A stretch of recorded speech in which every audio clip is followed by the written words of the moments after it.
El día del nacimiento no indica el comienzo de la vida, sino tan solo el día en que caemos bajo la mirada de los otros, en que somos nombrados, en que se reconoce nuestro sexo. El entorno dice, es un niño, ¿qué nombre le van a poner? Nuestra existencia, nuestra llegada al mundo comenzó mucho antes de nuestro nacimiento, pero ese día nos mudamos, cambiamos de medio, dejamos el vientre materno, nuestro primer hábitat acuático, para pasar al mundo aéreo y social. Pero ese no es el primer día de nuestra vida, es una mudanza ecológica. Al cambiar de medio, el día de nuestro nacimiento, traemos con nosotros nuestros primeros modos de comunicación, nuestros canales sensoriales que ya en el útero nos habían permitido familiarizarnos con una sensorialidad sonora, olorosa y acariciante llegada del mundo materno. En el instante mismo del nacimiento, el apego cambia de forma. Nuestros sentidos, que funcionaban en un mundo líquido, de golpe deberán funcionar en un mundo aéreo. El recién nacido, que conserva en él la memoria de su vida intrauterina, deberá ahora adaptarse a una vida aérea.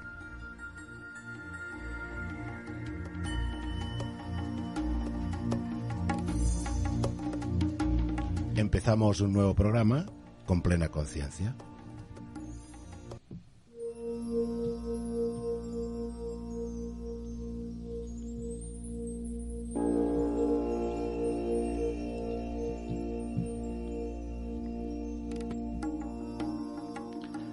Saludos, querida audiencia. Esperamos y deseamos que las fiestas de Navidad y la entrada del nuevo año hayan sido bien provechosas para todos. Y nos gustaría aportar nuestro granito de arena para acompañarlos en este nuevo año, hacer realidad estos buenos propósitos que acostumbramos a marcarnos precisamente en estas fechas.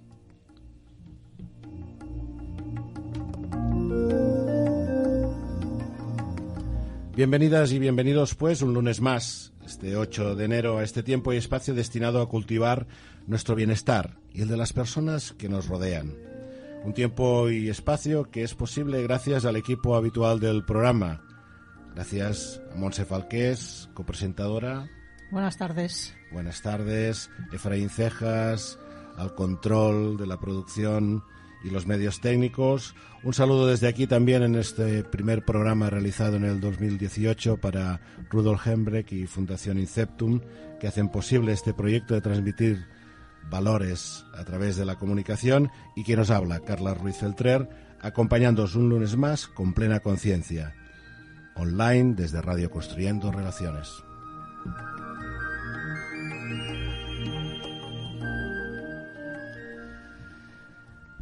Pues si nos queréis seguir en directo, podéis hacerlo a través de nuestra app Construyendo Relaciones.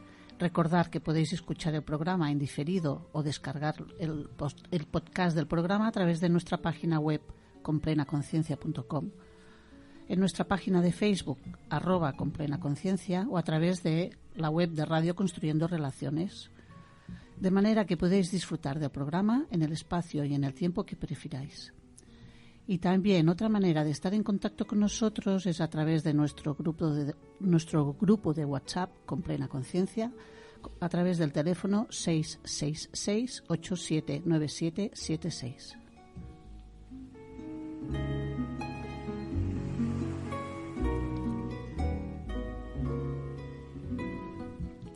Hoy hemos empezado el programa con un fragmento del libro de Boris Cyrulnik, Bajo el signo del vínculo, una historia natural del apego.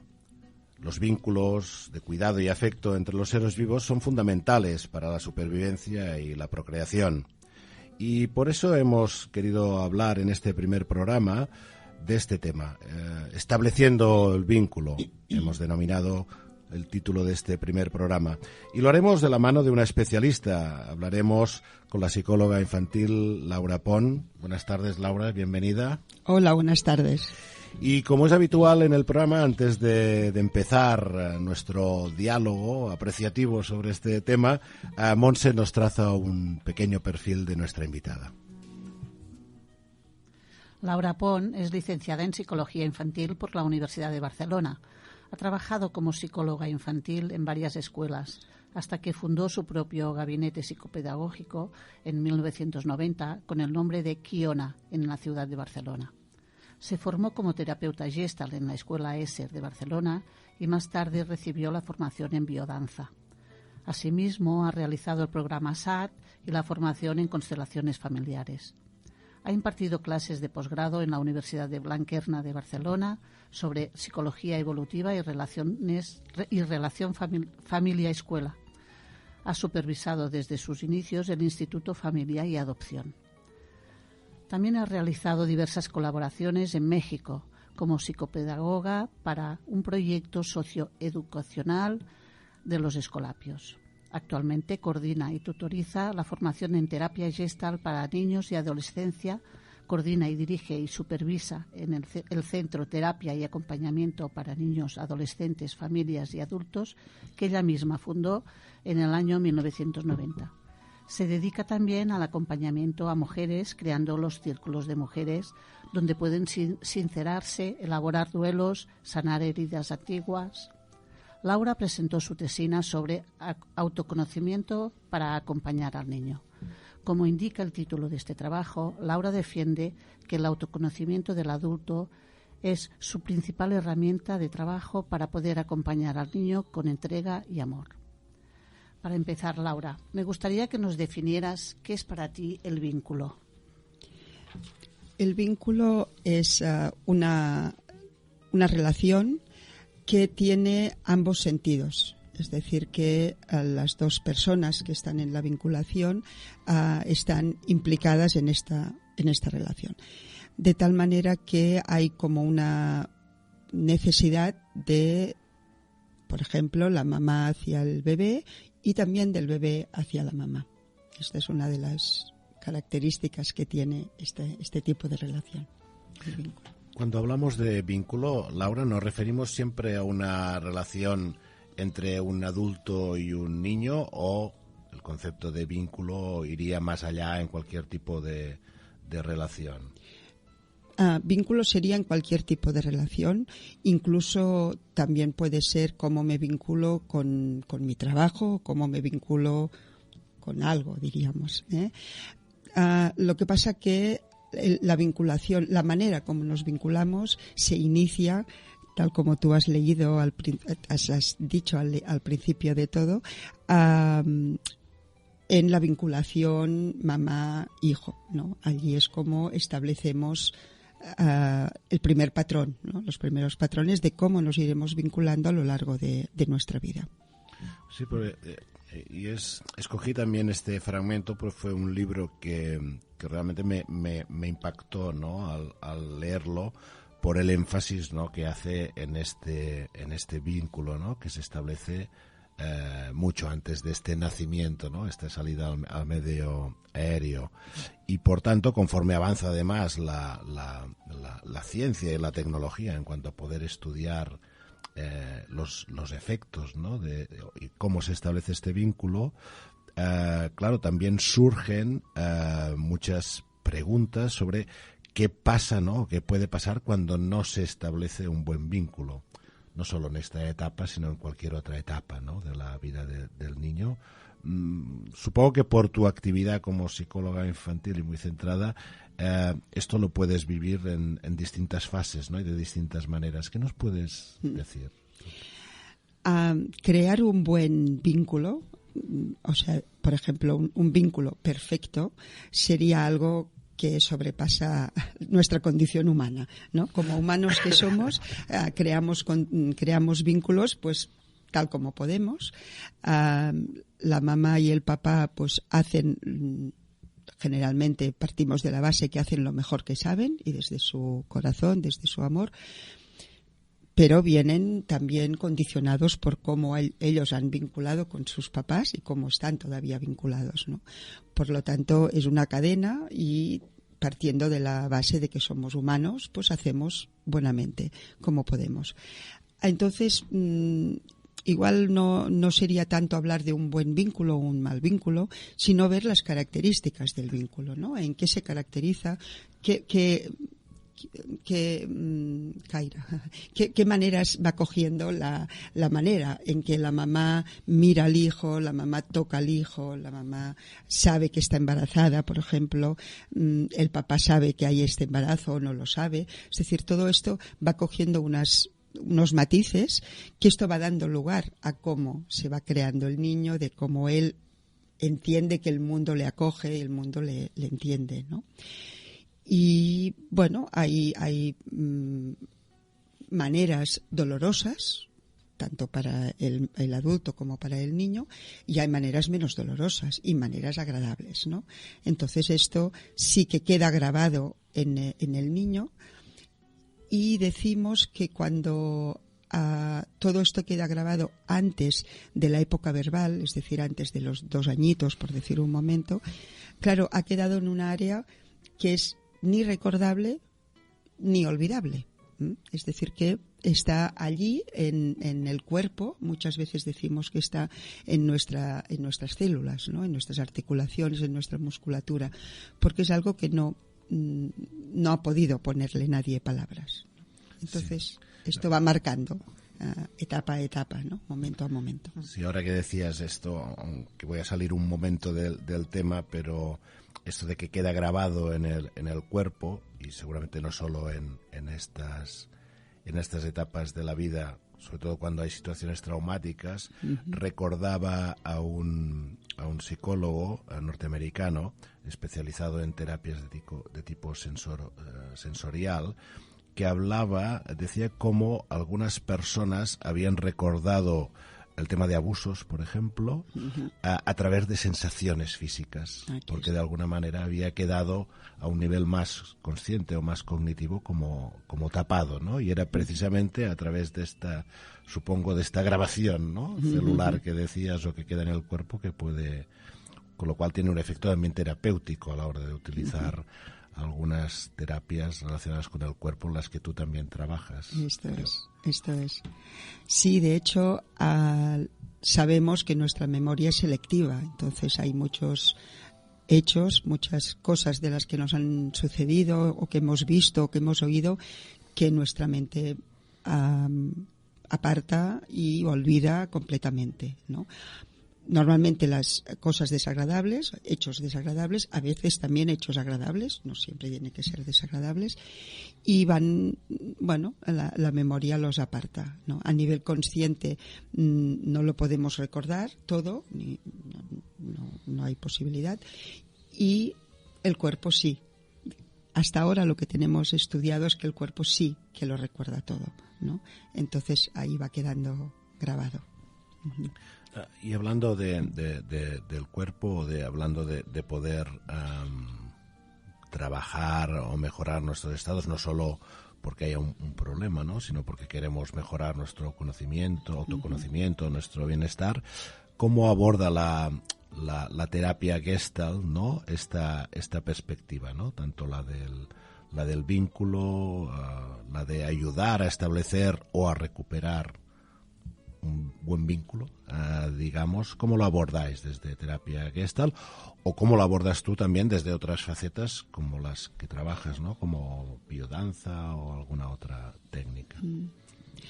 De hecho, la vinculación está en la base de cualquier relación. Entonces ya empezamos que cuando estamos atendiendo a una persona, lo primero que tenemos que hacer es vincularnos bien con esta persona, ¿no? Si la atiendo yo como terapeuta, o como acompañante, o como profesora, es decir, como en cualquier relación, lo primero es podernos vincular. En Gestalt, nosotros, es decir, los terapeutas, somos la herramienta. No utilizamos utilizamos otros métodos, pero normalmente nosotros somos la herramienta, y lo que el cliente o la persona proyecta en nosotros, le pasa con nosotros, es lo que nosotros vamos a ayudarle y vamos a transitar. Y también lo que a mí me está pasando respecto al cliente, respecto a la persona que tengo delante. Es decir, que lo que a mí me pasa en esta vinculación con él o con ella, a mí me está dando pistas de qué es lo que le ha podido pasar en la vida o le está pasando en estos momentos, ¿no? Y lo que él le pase conmigo también me dará pistas, ¿no? Muchas veces de relación con la autoridad, de relación con una mujer, puesto que yo soy una mujer. Es decir, que todo esto me va dando pistas y a partir de esto mismo ya le doy herramientas, ya le puedo dar pistas también al cliente o a la persona que quiere este acompañamiento. En Gestalt tenemos la gran ventaja de trabajar individualmente y en grupo. Entonces, en grupo trabajamos la vinculación entre los compañeros del grupo, que entonces sería entre iguales, por lo tanto sería el símil con los hermanos, y también la vinculación o la relación con los profesores terapeutas, relación con la autoridad, con los papás, con los diferentes jefes que se hayan podido tener o se tengan. Es decir, un poco sería el paralelo. Sí, que cuando hablamos de papás, mamás, de progenitores en general, digamos, me ha parecido entender que lo importante en algunos casos es, o en la mayoría de los casos, es que pueda establecerse un vínculo, ¿no?, con alguna figura, aunque no sea la figura del padre o la madre o el padre biológico, ¿no? Uh-huh. Esto es así. Sí, hablamos del cuidador principal, ¿no? Entonces, sí que es muy importante para el bebé tener un cuidador principal, es decir, una persona que al menos un rato al día pueda solo mirarle, solo tocarle, solo estar por él, ¿no? Esto después de investigaciones que se hicieron, sobre todo después de la Guerra Mundial, ¿no?, de la Segunda Guerra Mundial, que quedaron muchos niños huérfanos, ¿no? Entonces se hizo una experiencia de Lockheed donde se propuso a los cuidadores que estuvieran unos minutos con cada niño, ¿no? Y aquellos niños que recibían esta atención eran mucho más maduros, se relacionaban mejor con sus congéneres, con sus compañeritos, y luego de adultos podían tener relaciones de pareja, podían tener familia, diríamos, ¿no? Mientras que los niños que se les daba un cuidado más amontonado, diríamos, más todos a la vez, pues luego las relaciones sociales y relaciones de amistad eran muy difíciles de establecer, les cuesta más tener pareja, mantener una pareja, pues hay otros problemas derivados al cabo de los años, diríamos. Sí, porque había me gustaría después hablar, ¿no?, de situaciones más que pueden ser conflictivas, como puede ser el caso de divorcios o separaciones entre los padres, que es un caso que has trabajado, pero escuchaba una entrevista que te hicieron y hacía relación precisamente al cuidado que hay que tener en determinadas situaciones, a ser consciente de la percepción por parte del niño, que tiene tendencia a pensar que cuando sucede algo en su entorno puede ser causado por él, ¿no? Y que esto de alguna manera puede marcar también su futuro desarrollo o crecimiento personal, ¿no? ¿Puedes hablarnos un poco de esto, sobre todo en etapas tempranas, ¿no?, del niño? El niño, por definición, es egocéntrico, es decir, que cree que es la causa y consecuencia también de todo lo que ocurre a su alrededor, sobre todo de personas que para él son importantes. Entonces, si la mamá está enferma y tiene que estar en cama, pues el niño tiene una fantasía, un pensamiento de qué habré hecho y qué puedo hacer para que se sane y qué habré hecho para que se ponga enferma, ¿no? Asimismo, si los papás se discuten, pues qué habré hecho, qué habré dicho, cuál es la causa que ha promovido esto, ¿no? Y esto para el niño es así, o sea, no hay opción, es tal cual, ¿no? A partir de una edad, diríamos 8, 9, 10, va aprendiendo a ponerse en el lugar del otro, va aprendiendo a dar la mirada desde el otro, ¿no? Pero bueno, es bien sabido de cuántos adultos todavía no está esta maduración, ¿no? De entender que tú no eres la causa de todo lo que ocurre, ni eres el centro del mundo, por cierto, ¿no? Y bueno, es una cosa que cuesta de madurarla, ¿no? Parece que continuemos siendo el centro del mundo toda la vida, ¿no? Esto luego lo que llamamos de la cosa egoica, ¿no? De quedarnos allí como yo. Entonces, para el niño sí que es muy importante. Entonces, el niño ya tenga meses, tenga 1 año, tenga 3 años, es muy importante que le expliquemos qué está pasando, que él no tiene la culpa, si es que es el caso, que generalmente no la tiene, que él no es culpable. Y utilizando estas palabras, además, aunque le estemos hablando a un bebé de 3 meses, que parecería que no nos entiende, ¿no? Pero está entendiendo que le miramos, está entendiendo que le estamos comunicando algo, y este texto que ahora estamos poniendo, para él no tiene a sí mismo una comprensión, pero sí que lo podrá tener un día. Puede que lo tenga algún día. Entonces es mejor que le expliquemos, pues mira, la mamá está preocupada, está llorando, está triste, porque ha pasado algo con papá, pero no es culpa tuya, es algo que los adultos nos pasa. Es decir, que comentarle con unas palabras sencillas, con unas palabras básicas, pero sí poner texto a todo esto.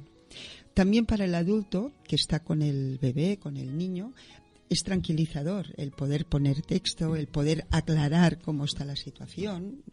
Siempre nos puede ayudar tanto a unos como a otros. Lo que pasa es que esto también presupone tener una buena autoconexión, ¿no? Aquí está. Para poder expresar, ¿no? Porque, claro, hablamos de niños, pero al final son niños en un entorno acompañados de adultos, y estos adultos también han estado sometidos, ¿no?, a su propio desarrollo, crecimiento. Claro. Y me imagino que en estas situaciones el proceso terapéutico no es unifocal, ¿no?, en el niño, sino que aquí seguramente trabajáis o intervenís con la unidad familiar, ¿no?, con los distintos actores, ¿no? Sí. Siempre que podemos trabajamos con la familia, con los papás, porque al fin y al cabo son ellos los que están día a día con su hijo, con su hija, y son los que más pueden cambiar hábitos en ellos mismos, bueno, aunque sea difícil, pero bueno, podrían, y también cambiar las maneras de tratar al niño, de cómo cuidarle, de cómo centrarle, ¿no? Entonces, siempre que podemos, tratamos directamente con los papás, y si conviene, pues con el niño también.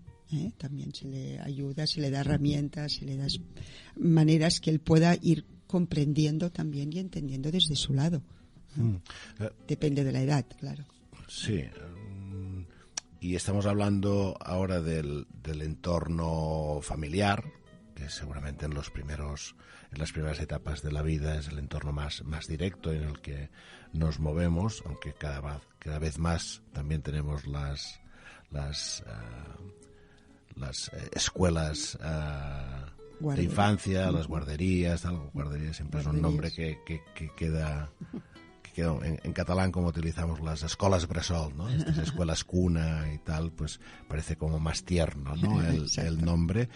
Pero, hablando precisamente de este, hay otro entorno en el que creo que siempre hacéis también énfasis en la importancia que puede tener en el desarrollo y también en el vínculo que va estableciendo el niño y después adolescente o joven, que es el entorno escolar, ¿no?, o formativo. Hemos escuchado que en tu actividad profesional también has hecho algún proyecto de tipo socioescolar, ¿no?, en México. ¿Cómo intervenís en este aspecto? ¿Cómo intervendría aquí la terapia, o qué aportaría la terapia Gestalt desde este punto de vista, ¿no?, en el trabajo más en la escuela, o qué podría recomendar? Yo he trabajado, sí, muchos años en escuela, dentro de la escuela. Entonces trabajamos en todos los ámbitos, es decir, que acompañando a los niños directamente y viendo en qué momento evolutivo están, si corresponde lo que les está pasando con su momento evolutivo. tanto a nivel relacional como a nivel escolar propiamente, ¿no? De aprendizajes, lenguaje, motricidad, bueno, todas las facetas. También acompañando a los maestros y a los educadores, diríamos que no siempre se les ha dado herramientas, ni se les deja ya 25, 27 niños con los que tienen que integrar, con diferencias, ¿no? Cada niño con su diferencia y su necesidad. Y además asumiendo el maestro la figura de cuidador, exacto, que hablábamos antes, ¿no? Pues como entonces, referente. Tiene que ser cuidador, educador, a veces mamá sustitutoria o papá sustitutorio, es decir, que va haciendo todas las tareas con su buena voluntad, su buena entrega y su buen saber, evidentemente, ¿no? Entonces, bueno, dar apoyo a los maestros también es una buena ayuda que hacemos desde la psicología escolar, y también ayudar desde hacer como un poco de intermediarios entre la exigencia que hacen pues la dirección de la escuela, las familias, el BOE o bueno, todo lo que los organismos oficiales, ¿no? que nos mandan a aprender una serie de cosas en momentos determinados de la evolución infantil. Entonces, bueno, hacer un poco aquí como de intermediarios para poder facilitar por todos lados, ¿no? Que las familias también entiendan pues todo el aprendizaje que se va haciendo en la escuela, que no va tanto por si ya sabe leer o ya sabe todos estos conocimientos, sino que hay otras cosas que también son importantes. Bueno, mediar también en las reuniones que se hacen entre la familia y la escuela, todo esto es importante. En concreto, lo que hice en México, se me pidió, era formar. Allí es un programa muy bonito que hacen, donde los adolescentes hacen de tíos, le llaman ellos, de monitores de los niños. Y así, diríamos, matan dos pájaros de un tiro, es decir, los adolescentes no están en la calle y los niños no están sin los papás en sus casas, ¿no? Entonces van a las escuelitas, que les llaman, y allí los preadolescentes, adolescentes cuidan de los niños, ¿no? Y los educan. Entonces mi tarea estaba en educar a estos adolescentes jóvenes y también mamás y papás que se inscriben en este programa, ayudarlos a ellos a autoconocerse y a conocer también maneras para poder acompañar luego a los más jovencitos, diríamos, ¿no? Y así hacer la cadena unos con otros. Sí, porque hablaba Montse al trazar tu perfil, de que estabas convencida de que la clave estaba en el autoconocimiento, ¿no? El poder facilitar este autoconocimiento. ¿Qué entenderíamos aquí por autoconocimiento, o de qué está compuesto, ¿no? Este autoconocimiento? Este autoconocimiento es muy vasto, muy amplio, ¿no? Muy amplio, yo creo. La tesina que hice para Gestalt fue justamente el autoconocimiento para acompañar al niño. Para mí es básico, es decir, a medida que yo, la Laura, me voy conociendo a mí, no en general, me voy conociendo a mí, voy sabiendo más mis lugares más oscuros, ¿no? O más cerrados de mi vida y de mi persona, pues más me puedo acercar al otro, más puedo comprender también al otro, ¿no? Entonces, nos dice el creador de la Gestalt, Firspels, nos dice que el 90% de lo que decimos y vemos en los otros es proyección, y el 10% restante también. Es decir, que la cuestión sería de cómo yo veo al otro. Estoy proyectando algo de mí. Cuando yo escucho al otro, estoy proyectando algo de mí. Por lo tanto, cuanto más me conozco, más puedo diferenciar entre lo que es meramente mío y lo que es del otro. Si no, se me hace una confusión. Y yo, cuando estoy tratando a una familia, cuando estoy tratando a un niño, voy proyectando mis cosas, mis necesidades, mis maneras de entender, mis maneras de ver, ¿no? Contra más yo conozco mi persona, puedo parar esto y ver más al otro, y desde la autenticidad del otro poder ver qué es lo que necesita, qué es lo que puede hacerle falta, por dónde puede ir la ayuda, ¿no? Vale, Esta sería la sí, diferenciación. sería como poder limpiar, ¿no? las gafas o Eso, a través de las cuales observamos lo que está sucediendo en la realidad. Vamos a hacer una pequeña pausa, si te parece. Vamos a poner unos minutos, bueno, ni minutos, un tiempo musical, y continuamos después hablando porque creo que puede ser interesante para la audiencia, de qué recomendaciones darías en situaciones que pueden ser, no necesariamente, pero pueden ser conflictivas, como las situaciones de divorcio o separación entre los padres.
Seguimos hablando del vínculo, de cómo establecer el vínculo. Estamos hablando con Laura Pons, psicóloga infantil, fundadora del espacio Kiona, que nos acompaña hoy para hablar de este tema. Estábamos antes del corte musical enunciando, más que abordando, el tema de situaciones que pueden ser conflictivas para el niño y que pueden hacer resentir este vínculo, como pueden ser las situaciones de separación o de divorcio entre los padres. ¿Qué recomendaciones o qué aspectos señalarías como importantes a tener en cuenta por parte, en este caso, de los adultos, ¿no?, de los padres y madres? Yo lo primero que digo siempre cuando hablamos de este tema es que muchas veces la separación o el divorcio no es un problema, es una solución. Y esto hay que tenerlo en cuenta, porque el hecho de que los papás se separen pues da unas alteraciones, diríamos, en cómo nos comportamos, qué hacemos y cómo vamos, pero en muchas casas el ambiente que hay es suficientemente dañino para el niño como para que la mejor solución sea dos casas diferentes, dos espacios diferentes, donde los papás no vayan rozando y saltando chispas tan a menudo, ¿no? Por otro lado, la otra cosa que les cuento a los papás es que los padres no se separan, los padres no se divorcian. Es decir, en el niño, el papá y la mamá estarán siempre unidos. Y esto es un matiz, pero que para mí es una cosa muy primordial. El hecho de que tengan presente que así que vivan en dos casas, en dos países, en dos hemisferios diferentes de la Tierra, dentro del niño, dentro de la niña, siempre estarán unidos porque biológicamente lo están. Por lo tanto, esto es una obviedad. Entonces, cualquier paso, cualquier explicación, cualquier tema, vamos a tenerlo en cuenta a partir de estas coordenadas que para mí son importantes, ¿no? Entonces, que cuando se le comunica al niño, a poder ser papá y mamá estén presentes, es decir, que se le dé a la vez los dos, que cada uno pueda hablar desde la sinceridad de lo que está pasando, sin tener que explicar temas muy, ¿cómo lo llamaríamos? Muy de mucho daño, ¿no? Que haya podido haber de uno hacia el otro, ¿no? A lo máximo que pueda ser poner todo el amor hacia el niño, ¿no? Y también otra cosa que decimos, a poder ser no maltratar uno al otro. Esto ya sé que en muchos casos es muy difícil pedirlo porque aquí se basa el divorcio, ¿no? En que hay un maltrato de uno al otro, del otro al uno.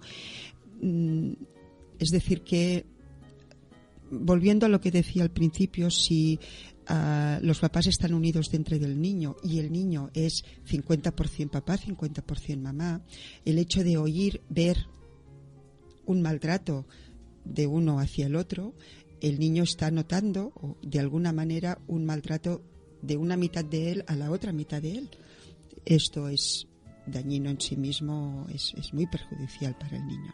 Diríamos entonces que antes de comunicarlo al niño, quizás sería interesante que los padres lo hubieran trabajado como pareja y quizá que hubiera empezado esta ayuda externa, ¿no? A través de algún especialista, como podría ser en este caso un terapeuta, ¿no? Claro. o un acompañante, ¿no? Porque, claro, ahí va a residir buena parte del desarrollo posterior, de la percepción por parte del niño, ¿no? Del adolescente, del joven. Ahora pensaba en el título de vuestro programa, ¿no? Con plena conciencia, es decir, con más conciencia ponemos en cualquier acto de nuestra vida, mejor repercute en uno mismo y en todo nuestro alrededor, ¿no? Entonces sí, aunque el niño tenga medio año, aunque el niño tenga un año, aunque el niño tenga 3 años, qué importante es que los papás tomen a este ser como una persona, no como alguien que no se entera, alguien que, bueno, es pequeño, de momento él no se entera de nada, tanto da que estemos que no estemos. No, es muy, muy diferente, es muy diferente. Entonces, si papá y mamá pueden hacer un mínimo de acuerdo, de hablarlo antes, de tratarlo entre ellos, de ver cómo lo enfocan, claro, todo esto ayuda muchísimo, ayuda muchísimo. Y ahora que hablabas de esto y la importancia, ¿no?, de las relaciones también entre los padres, digamos que al margen de que exista o pueda existir un problema o un conflicto entre los padres que desemboque en una separación, que como apuntabas puede ser la solución, digamos que el ser conscientes, ¿no?, o tomar conciencia de la importancia de, uno, de que existe este vínculo, 2, de que el niño, por pequeño que sea, es un ser que percibe, que capta, que siente. Esto también, de alguna manera, debería hacernos poner más atención a la forma como nos relacionamos en casa o, por supuesto, también en la escuela, ¿no? Más allá de que exista un problema, porque ahí también la percepción esta egoica, ¿no?, del niño puede hacer que viva una situación de una manera, o sea, con un cierto sufrimiento, ¿no?, a pesar de que no haya formalmente un problema. Esto es así. Desde este punto podemos recomendar el desarrollar el autoconocimiento en cualquier situación, aunque no exista un problema. Siempre. Claro, contra más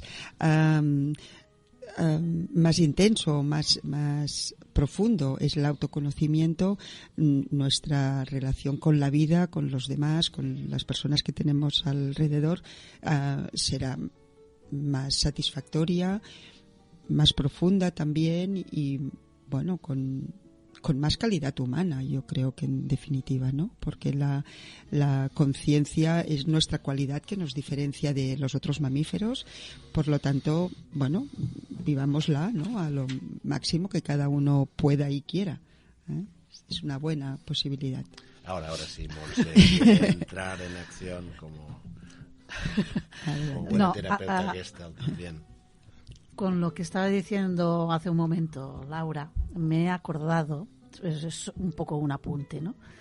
De una profesora que yo tuve en COU, creo, en la parte de psicología que hacíamos dentro de filosofía, en que nos dijo, y siempre me ha quedado muy grabado, que por desgracia no es necesario hacer ningún tipo de formación para ser padre y que esto tendría que estar penalizado.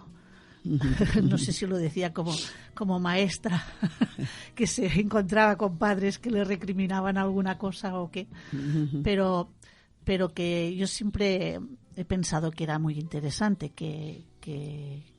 y interesante esta reflexión en el sentido de que es necesaria una formación para ser padre. Una formación y un cultivo de esta formación que a la vez nos hace hacer un autoconocimiento de lo que estabas hablando.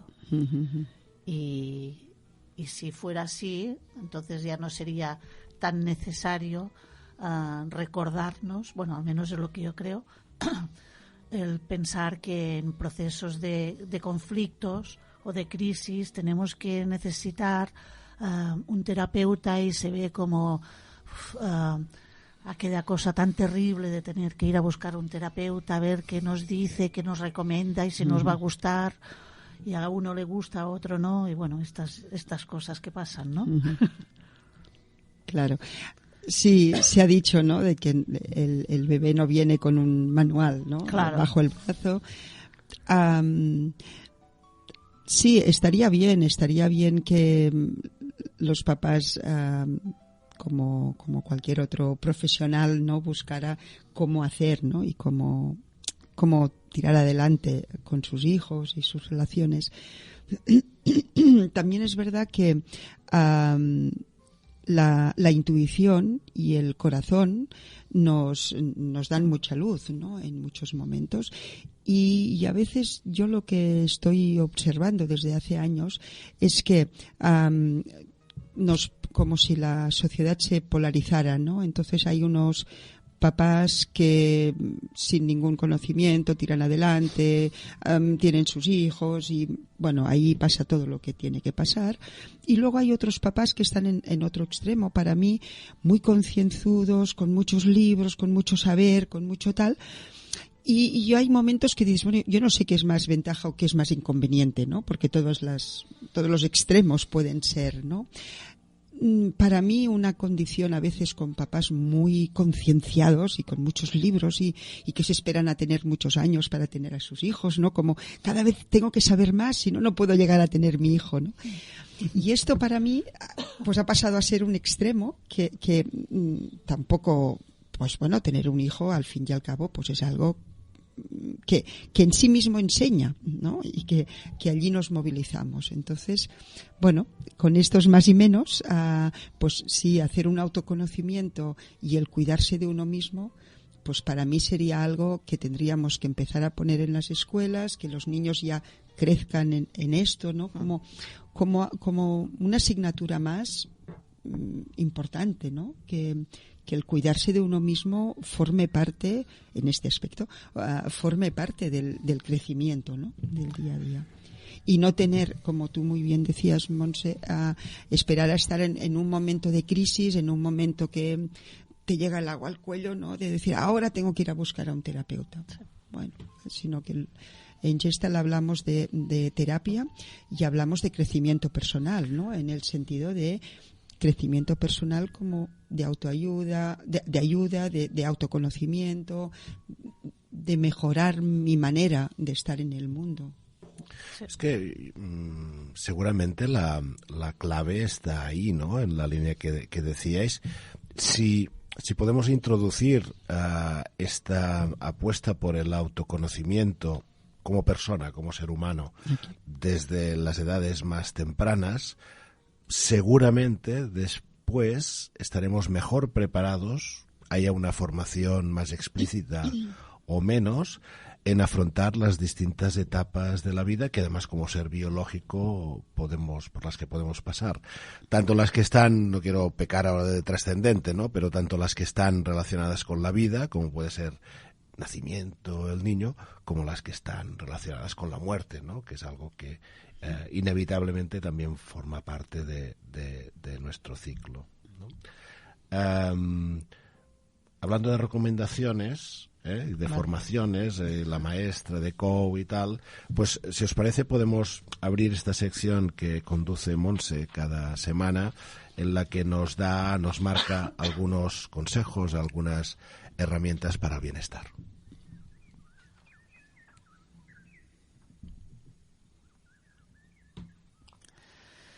Bien, pues esta semana, para hablar sobre el vínculo, cómo establecer vínculo, lo que he preparado en la parte del qué podemos hacer es, un poco nos interesa a todos poder crear un vínculo hacia nuestros hijos, nuestra familia, nuestros amigos, en el trabajo, puesto que tener vínculo significa estar en contacto, significa tener una relación importante con aquella persona, y esto nos proporciona satisfacción, confianza con nosotros mismos, autoestima, en definitiva nos proporciona bienestar.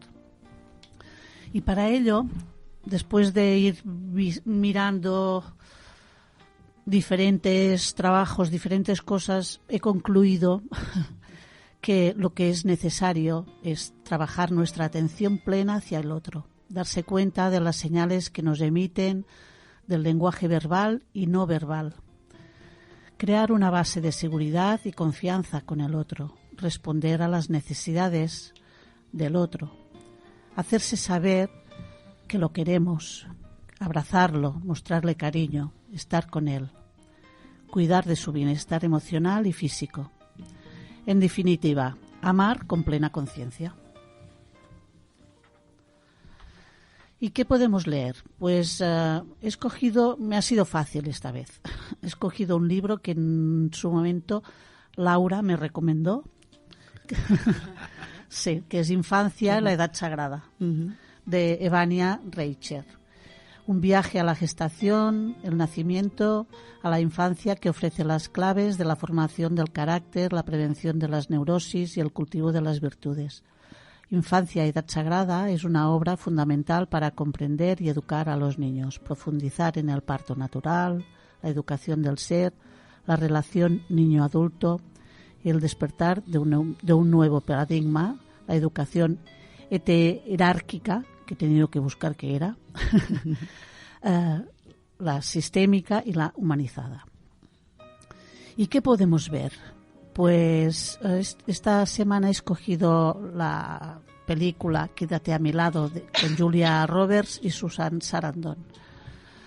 Julia Roberts interpreta a Isabel, que es una joven fotógrafa que vive con su novio y los dos hijos pequeños de este, fruto de su primer matrimonio con Jackie, que interpreta a Susan Sarandon. Las dos mujeres se odian, pero pronto sus vidas darán un giro total al descubrir que el futuro de los niños está en sus manos. Y finalmente, la frase semanal es de Jorge Bucay esta semana. Y nos dice, estar siempre dispuesto a soltar es la única posibilidad de sostener un vínculo responsable eternamente.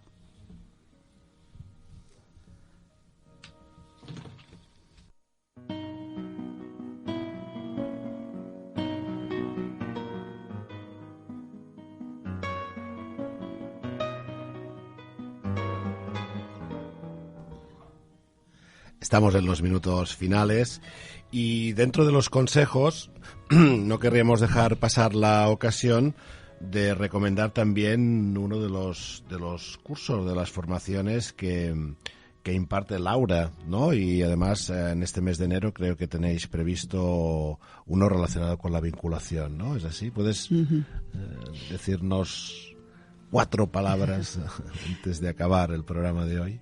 Sí, hacemos un curso que se llama La Vinculación, que consta de 3 fines de semana, uno en enero, uno en febrero y uno en marzo. En la web laurapon.com está la información de las fechas y todo está allí. Y lo que hacemos es para adultos y es un contacto con el niño interior, un viaje hacia el niño interior y poder así sacar a la luz la ingenuidad, la creatividad que cada uno de nosotros tenemos, la transparencia con la que nos hemos comportado también como niños. Entonces se trabaja estas formas de vinculación que en mis primeros años he vivido y luego también cómo se va dando la desvinculación, el irse separando, ¿no? Porque tal como decían en la frase de Jorge Bucay, así es importante tomar como es importante soltar, ¿eh? Entonces también hay un tercer módulo en el que trabajamos la despedida, ¿eh? Entonces también cómo despedirnos, ¿eh? Así es que son 3 fines de semana donde se trabaja la vinculación a partir de la vinculación dentro del mismo grupo. Es decir, los mismos asistentes ven cómo se relacionan entre ellos y allí se ve cómo ha sido a lo largo de la vida y cómo poder tener mejores relaciones entre personas, con el trabajo y con los diferentes lugares sociales donde nos encontramos. Muchas gracias, Laura. Gracias. Como es habitual, subiremos en nuestra web, complenaconciencia.com, la información relativa a este ciclo con estos 3 módulos sobre la vinculación. Minutos finales. Laura, ¿algún mensaje más sintético que quieras lanzar o proponer aquí, ahora que tenemos la emisora a nuestra disposición? No sé, para mí muy básico lo que hemos ido hablando de la vinculación como una relación, como la base de la relación. Es decir, que en cualquier relación, cómo nos dirigimos, cómo escuchamos, cómo miramos, cómo atendemos, es la base meramente. Y esto lo hemos creado desde un primer inicio. Luego lo vamos perfeccionando, diríamos, pero ya desde un primer inicio que viene a ser la concepción. Antes no sabemos, pero como mínimo hasta aquí sabemos, ¿no? Desde la concepción. Pues muchas gracias, Laura. Laura Pon, psicóloga infantil, fundadora de Espacio Kiona, que hoy nos ha acompañado para hablar de estableciendo vínculo y dando también algunas recomendaciones, algunas sugerencias para poder establecer lo que se denomina a veces un vínculo seguro, ¿no? La próxima semana seguiremos hablando de las relaciones y vamos con un programa que vamos a titular Vivir mi vida conmigo.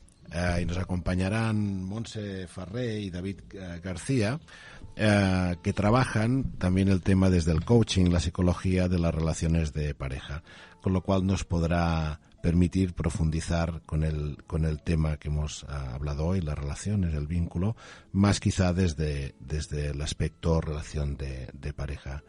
Gracias, Laura. Esperamos en este 2018 tenerte en alguna otra ocasión aquí con nosotros. Todo lo mejor para este año. Y gracias a vosotros. Gracias. Gracias a nuestro equipo, a Montse, a Efraín, a Rudo, a Fundación Inceptum. Y nos vemos el próximo lunes 15 de enero con Plena Conciencia.